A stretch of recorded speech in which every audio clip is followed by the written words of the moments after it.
চাঁপাইনবাবগঞ্জে বজ্রপাতে এখন আর শুধু মৌসুমী প্রাকৃতিক ঘটনা নয়, ক্রমেই তা বড় জননিরাপত্তা সংকটে রূপ নিচ্ছে। কিছুতেই থামছে না বজ্রপাতে মৃত্যুর মিছিল। আকাশে মেঘ জমলেই জেলা জুড়ে ছড়িয়ে পড়ে উদ্বেগ উৎকণ্ঠা। 2021 সালে ভয়াবহ এক ঘটনায় 17 জনের প্রাণহানির পর কোটি টাকা ব্যয়ে জেলায় 16টি বজ্র নিধরক দ্বন্দ্ব স্থাপন করা হয়েছিল। তবে রক্ষণাবেক্ষণের অভাবে সেগুলো এখন অকেজো। তাই প্রশ্ন উঠছে সরকারি এই প্রকল্পের কার্যকারিতা নিয়ে।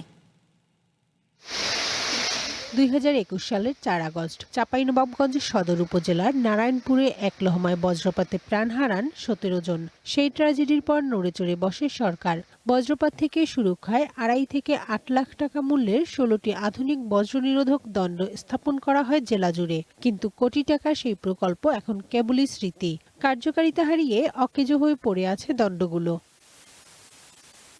সুরক্ষার অভাব আর অসচেতনতায় জেলায় আবারও বাড়ছে মৃত্যুর মিছিল। গত 15 দিনে চাঁপাইনবাবগঞ্জে প্রাণ হারিয়েছেন নারী শিশু সহ অন্তত 16 জন, যার সিংহভাগই মারা গেছেন আম কুড়োতে বা আম সংগ্রহ করতে গিয়ে।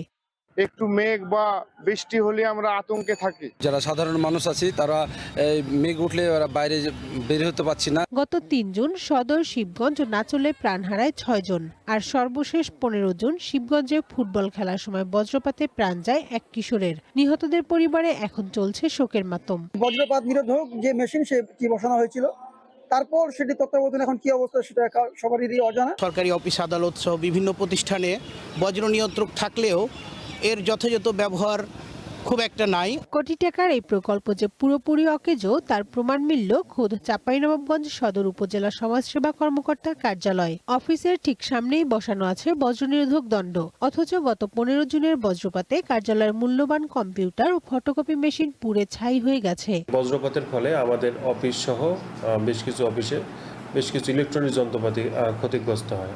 এই ক্ষতির ফলে আমাদের সাময়িকভাবে আমাদের কিছু কাজটা বিঘ্নিত হয়েছে।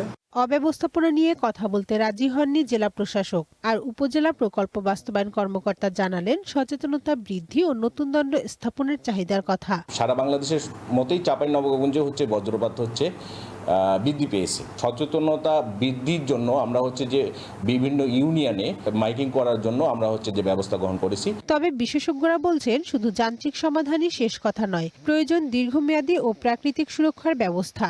সতর্কবার্তা পৌঁছানোই বড় চ্যালেঞ্জ। বজ্রপাত যখন হয়, যদি ওই এলাকায় একটা উঁচু গাছ থাকে তাহলে কিন্তু বজ্রপাতটা সেখানে চলে যায়, মানুষের কাছে আসে না। কিন্তু যখন ফাঁকা বিরান প্রান্তরে এরকম কোনো ব্যবস্থা থাকছে না, তখন কিন্তু আমাদের এই প্রবলেমটা শুরু হচ্ছে। 2015 সালে বজ্রপাতকে দুর্যোগ ঘোষণা করে সরকার। এরই ধারাবাহিকতায় 2021-22 অর্থবছরে 19 কোটি টাকা ব্যয়ে দেশের 135টি উপজেলায় 335টি বজ্রপাত নিরোধক দণ্ড স্থাপন করা হয়।